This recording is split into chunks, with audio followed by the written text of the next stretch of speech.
Hello and welcome. This is the next part of the folds. It is in continuation with the previous lecture, and we'll be studying classification of folds in this one. So, classification of fold is done in four types. First is relative curvature, second, the plunge of the fold, profile of the fold, and mode of occurrence. Let us study each one of them. So, relative curvature is it has three classes of fold. Class 1 fold is you can see the outer one has less degree of curvature as compared to the inner one.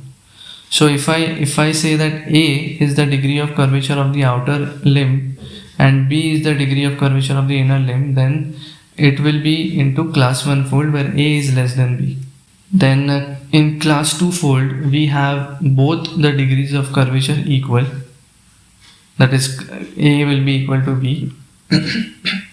And class 3 you can obviously guess that A would be greater than B, that is the degree of curvature of outer limb will be greater than the inner one. Next is plunge. So based on this, what we will classify is that whether the fold is plunging or not plunging. Simple. So, and obviously there has to be two cases only. Either the fold will plunge or it won't plunge. This is a fold which is not plunging and it has plunge equal to 0, and this is one which is plunging and it will have some value. Next is profile of fold. So we have first chevron folds. It is almost of this shape. I'll just show you an image. Yeah, you can see how these folds are very sharp folding.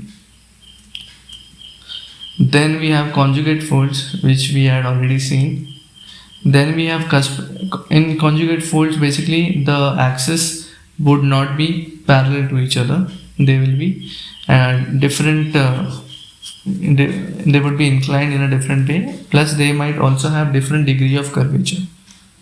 As you can see here, this is more curved than this. So yeah, the next one is cuspate fold. These sharp points that you see here, these are called as cusps.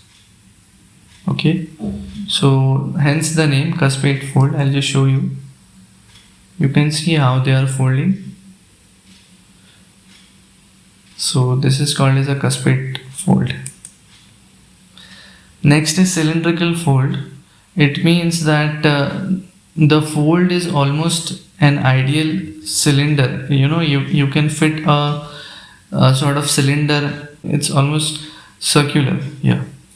Next, mode of occurrence, we have anticlinorium.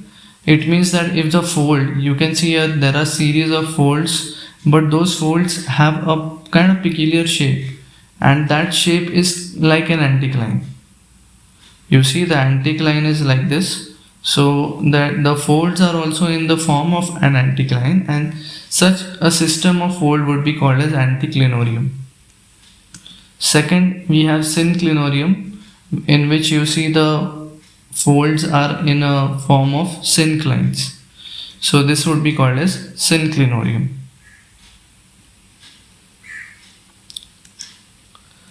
Next, in the mode of occurrence, we have domes and basins. So this is a dome in which you can see that the anticline has formed. If I rotate an anticline, if I take this anticline and I rotate it about its central axial plane, then what I'll be getting is a dome, an enclosed structure. And if I take a cross section of this dome, I'll be seeing an anticline. You understand this? If an anticline is rotated into 360 degrees, the structure that would be forming would be a dome. And if I take a cross section of it, I'll get an anticline. So these are centrally uplifted strata such that when seen from top, the beds dip outward. When any plane is cut through the dome, we get anticline. So if you see this dome from top, you are going to see this view, and from this center point, I will call it as the crest. From this crest, the limbs would dip outwards. Same way we have basin. So if there is a syncline which is rotated 360 degrees like this, the formation that we'll be having is called as basin. And if I take a cross section, what I'll be getting is syncline. So this I had done in AutoCAD just to show you how that basin and dome would look. So these are centrally depressed strata such that when seen from the top, the beds dip inwards. When any plane is cut through the dome, we get syncline. So if this is the trough, the limbs of this would be dipping towards the trough. Now let us study causes of folding. So first is lateral compression, and this lateral compression can come because of anything. It can be a tectonic plate movement, or it can be shifting of some adjacent rock. And because of lateral compression, we get this kind of folding. Now lateral compression is believed to be the main cause for throwing the rocks of the crust into different types of folds, depending upon the type of rock involved in the process and also the direction and magnitude of compression affecting the rock. First we have in lateral compression is flexural folding, where we have a kind of support here, a rock, and the lateral forces are coming from the sides. This flexural folding will happen if between the two beds, that is, here you can see this is first bedding plane and second bedding plane, if there can be a possibility of relative movement between these two, that is, a slip can occur. If there is a chance of slip occurring between these two, then flexural folding is can take place easily. So they just arch up this way, and strong rocks generally get folded by this method, that is flexural folding. In this, due to lateral compression, the rocks slip or move against the other strata parallel to the bedding planes. So they just slip across their bedding planes like this. Second is flowage folding. This will happen in weaker type of rocks like clay, shale, which can be molded easily or plastic in nature. Example, just understand that, let's say there's a landform here, and on this landform there is a stone which is there, and we have let me draw it with other pen. We have some beds of clay and shale here, which are weaker rocks. Okay, so if suppose that landslide happens for this underneath landform, and this stone is probably blocked from moving, and this underneath portion is moving this way. So what is going to happen is these clay, they will get compressed here,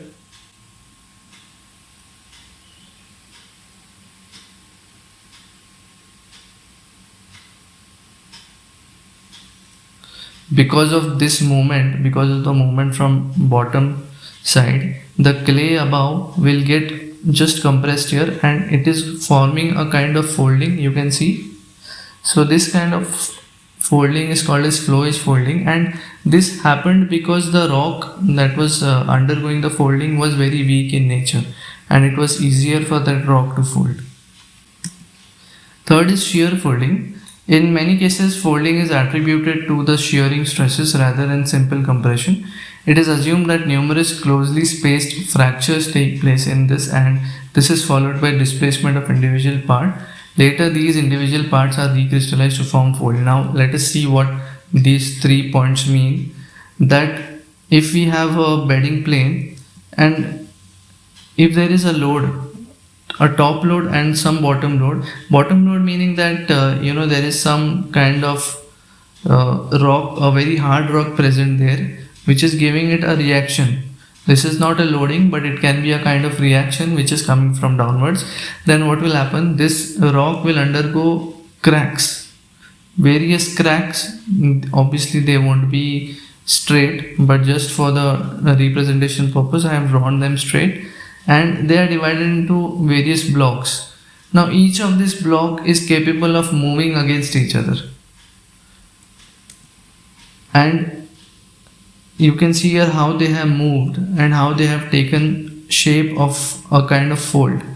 So this is called as passive shear folding, and after this movement takes place, these rocks again get recrystallized, and they are formed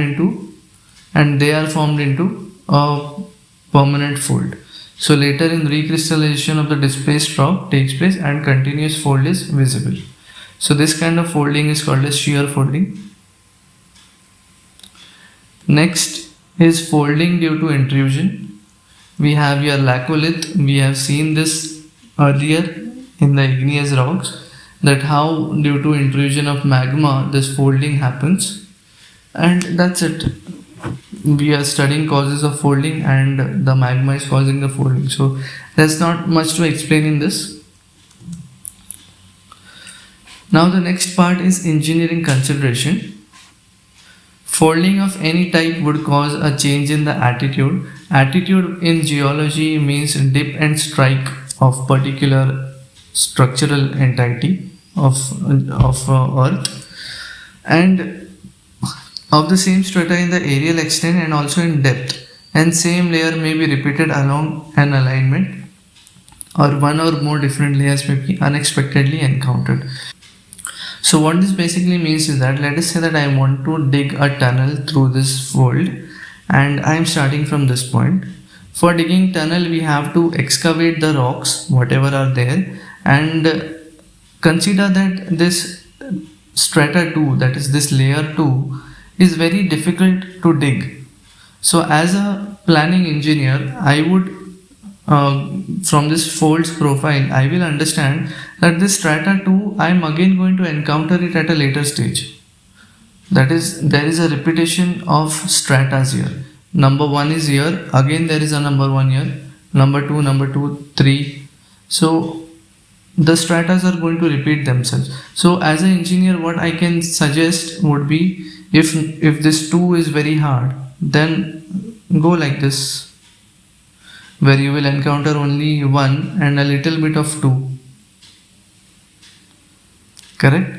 Or you go in such a way that this encounter of 2 is very less. Second is shattering of rocks. So you see that this point is having the highest curvature. We learned previously, the top portion, the top point crest is always going to have the highest curvature. Due to that high curvature, there will be high stresses acting along those rocks. So these rocks are prone to shattering. The rocks which are there on the crest and the rocks which are there on the trough, they are the ones which are most prone to shatterings. So this is the area of maximum stress, and here the rocks undergo shattering, shattering the most, making rocks weak. After shattering of rocks, the third one, which is very important one, strained nature. Understand this very carefully, that I'll just give you an example. You can do it at home also. You can try. You can bump your two fists together and try exerting force. From one hand you try exerting force this way, from the other hand you try exerting force, and you just try to keep balance of both of them. So if someone is seeing you doing this and your hand is not moving anywhere, they would say that your hand is under equilibrium. Okay, since this portion is not moving anywhere, they would say that your hand is under equilibrium. But in reality, it is under a lot of stress, because from here also you are pushing, from here also you are pushing, right? What will happen if you remove one hand? This hand will move like this, correct? So if you suddenly remove one hand, there will be a release of stress, and this hand will move in the other direction. So same thing happens in the structures as well, that or in the rocks, basically the rocks which undergo forces attain equilibrium by stressing and straining themselves. In this process, a large amount of energy is stored in the rocks. So the rocks which look like they have attained equilibrium are actually under a very large stress, which is caused due to the folding thing. Right here, if there is no cracks, then the rocks are still under a great stress. If a hole is tried to drill through these rocks or any other disturbance is made, there is a sudden release of energy of the rocks and the rocks burst in their position. So if you try to drill a hole through these rocks, then there will be sudden release of energy, as what happened here, how the hand moved suddenly. There will be a sudden release of energy, and that release may be in a very bad form, like it may cause bursting of rocks suddenly, or any other catastrophic failure. So this is called as the strained nature, which happens due to the folding of your stratus. So this was it as far as the folds are concerned. In the next lecture, we'll be learning faults. Till then, take care. Thank you.